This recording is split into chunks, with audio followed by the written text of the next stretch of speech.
Monday, March 9th, 2026, Menaco 64, home of alternative economics and contrarian views. Well, today we're going to look at how the markets are reacting to this continued war in the Middle East. And what we're going to focus on today is the fact that unfortunately you and I and the general public, our children, grandchildren, and their children for that matter, are going to be left to foot the bill for this war. It's not just the price of oil spiking over $100 that's going to be costing us in the short term. No, it's the cost of all the treasure that's going to be wasted through the war, all the debt that's going to be lumbered upon you, the general public, because we still have a system of debt and financing that is based on central banking, right, and the national debt.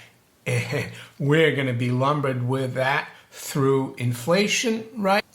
And that's going to continue to pay for this conflict. And the longer it goes, the worse it's going to get. And so I'm going to recommend a must-read book or pamphlet, if you want to call it today. And before we move further, yes, I know it's going to be harder and harder for young people, for those who are not in the top 0.1% or top 1%. Yeah, that's always the way it is. But there is a way to try to protect yourself financially, and I think that's the only way. And it's not just against war, but, well, war is very inflationary, of course, and they're going to continue to inflate things. The debt is going to continue to grow. And there's only one way to protect your savings, and that's through gold and silver, physical gold and silver. How you hold it, it's up to you. Yeah, you need to find the best way, but I wouldn't hold it with a bank. I would hold it at a private institution, private vault, or I would also put some in Dirty Man Safe, right? One of our affiliates. And if you want to find out more about Dirty Man Safe, there's a link below in the description. And of course, I'm still trying to protect my savings via acquiring physical gold and silver, and I'm not going to stop. Yeah, so if you want to look into that as well, and I've been telling people about this for over 10 years, check out our affiliates below in the description. We've got Miles Franklin in the US and Gold Investments in the UK. Best way to get a hold of Miles Franklin is to call him and call one of the brokers, talk to them, and tell them that Mario sent you there, and they'll help you. Anyway, back to war. Well, before we go and look what's going on in the world, what the markets have done overnight, and how I think, unfortunately, we're going to be paying for this, I want to recommend this book, because it's a book that tells you who the people who are going to really profit and how we get shortchanged because of war. And it's War is a Racket by Smedley Butler, the anti-war classic by America's most decorated soldier. Yes. So what does it say here? I'm not going to read the whole thing. Yeah, you might be able to find a free PDF. You might want to buy the book, but it says, unique among the high-ranking military officers of the U.S. and the world, I do not know of any other high-ranking military officer of the U.S. or the world who has spoken or written such most important truths and facts about the nature and causes of war. General Butler wrote these in simple and direct language that everyone can understand.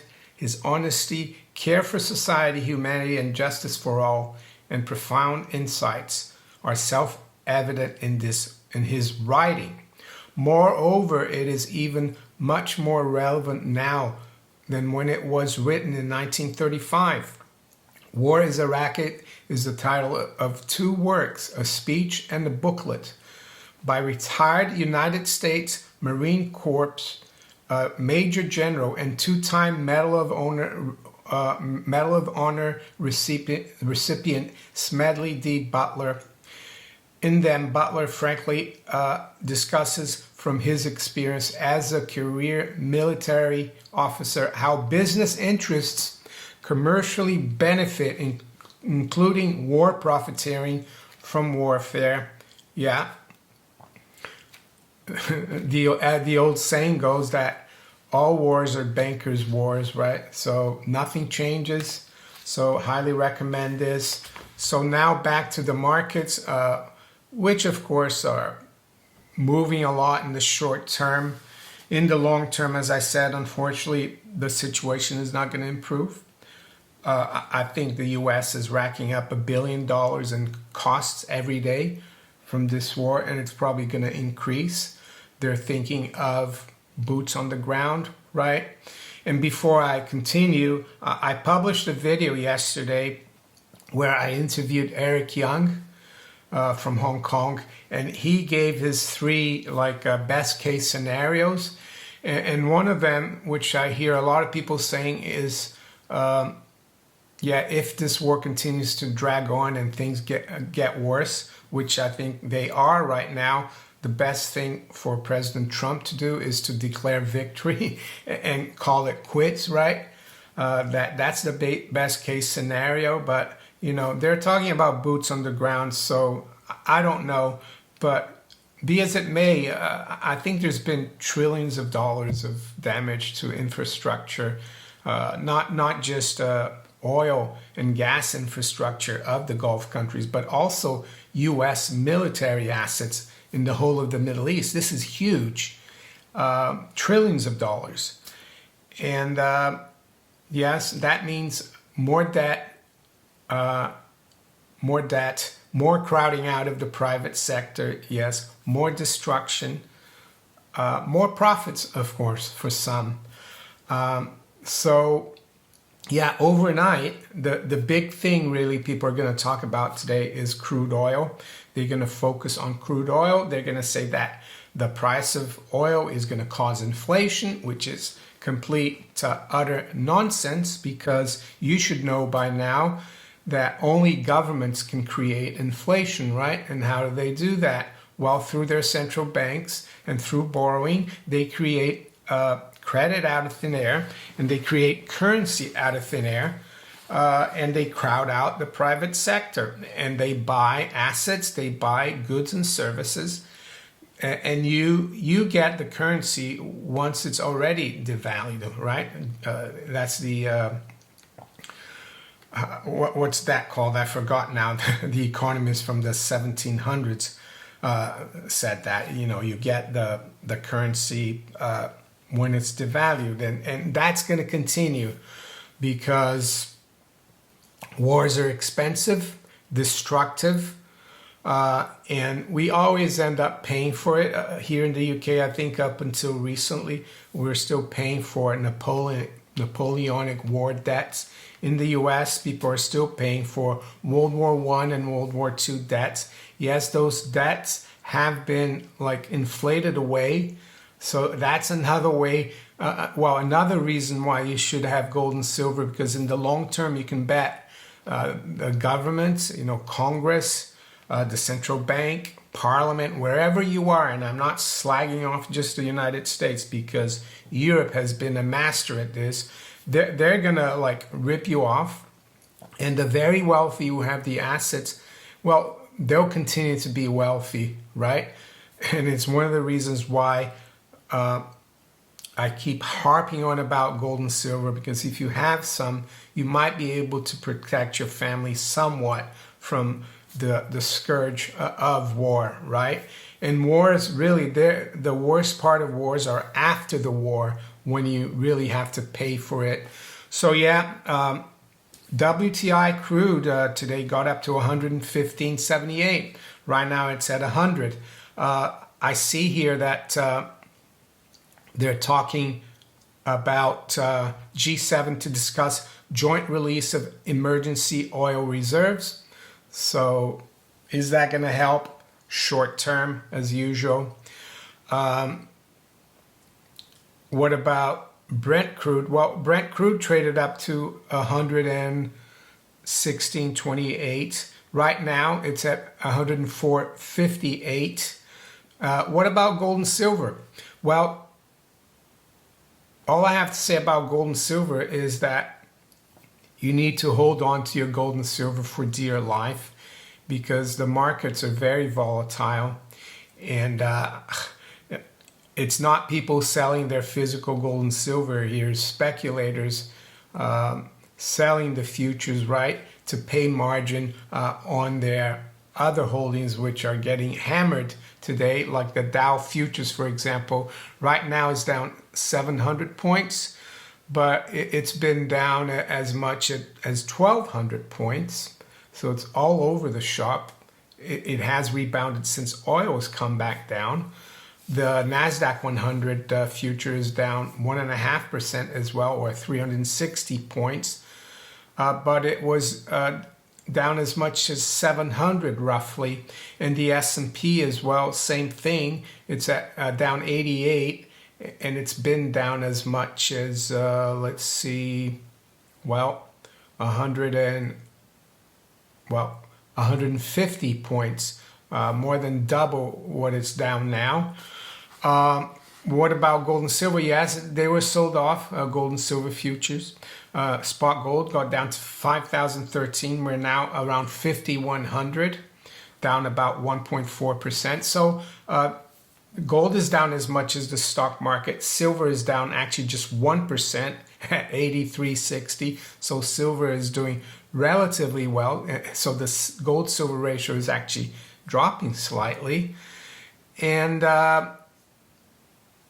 the more important market, which very few people will look at, of course, because it's where the smart money is, right, is the government bond market.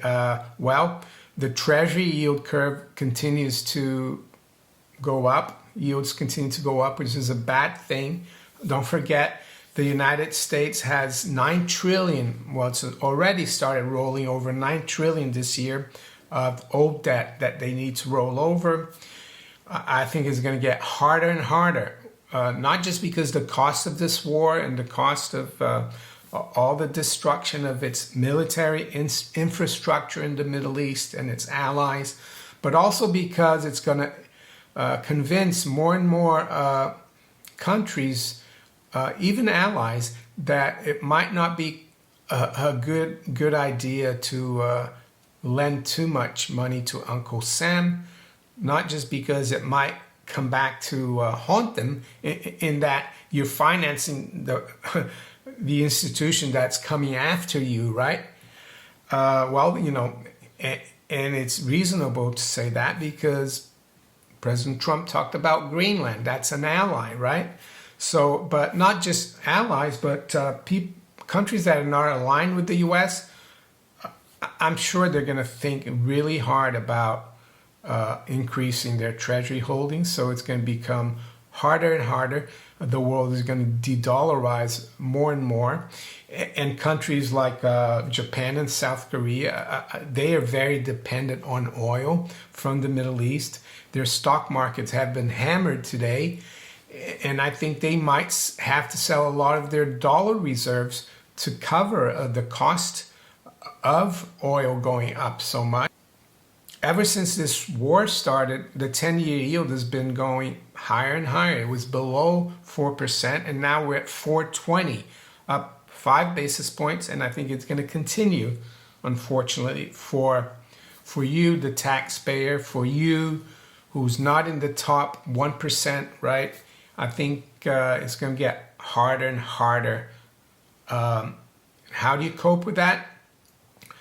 Well, I think the first most important thing is that you know what's happening. Don't buy into this mantra narrative that I hear now, that all of this is short-term pain for the long-term gain, right? Because Yeah, don't get fooled by that. Do what you need to do to help yourself, and don't listen to to these people who start the wars, right? Don't listen to them. What about the 30-year yield? Well, that's approaching 5%. It got up to as high as 482 overnight. Right now it's at 480, so it's not going to get better. What will that mean for you, aside from having to pay more tax, having to pay the silent tax of inflation? The general public is going to pay in higher mortgage rates, because you can bet mortgage yields are going to go up even more than treasury yields. The Uncle Sam is going to crowd out the mortgage sector, and the same thing is going to happen here in the UK.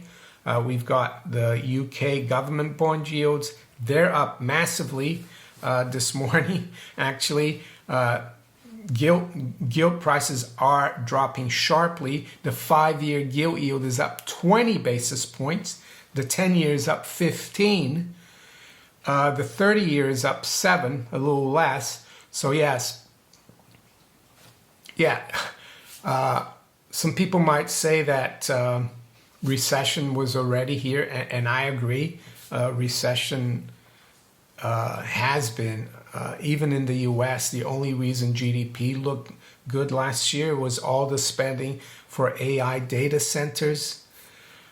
We saw that the last GDP number was 1.4 or 1.5%. The only reason these GDPs in the UK, US, and elsewhere have been positive is because our nations are running huge budget deficits, and that's going to get worse.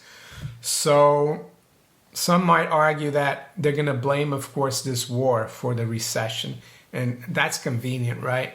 They always do that, and people never learn, of course. Hopefully, you're going to be above that and think for yourself and realize that they're not looking after your interest. They're looking after the interest of Wall Street, the bankers, the big corporations. They're going to make out like bandits. So yes, unfortunately, we're going to continue to pay for wars. Major General Butler says about wars, about the racket, right? He says it's the only one in which the profits are reckoned in dollars and the losses in lives. So there you go. With that, I'm going to wish you all a very good day. Take care. Bye.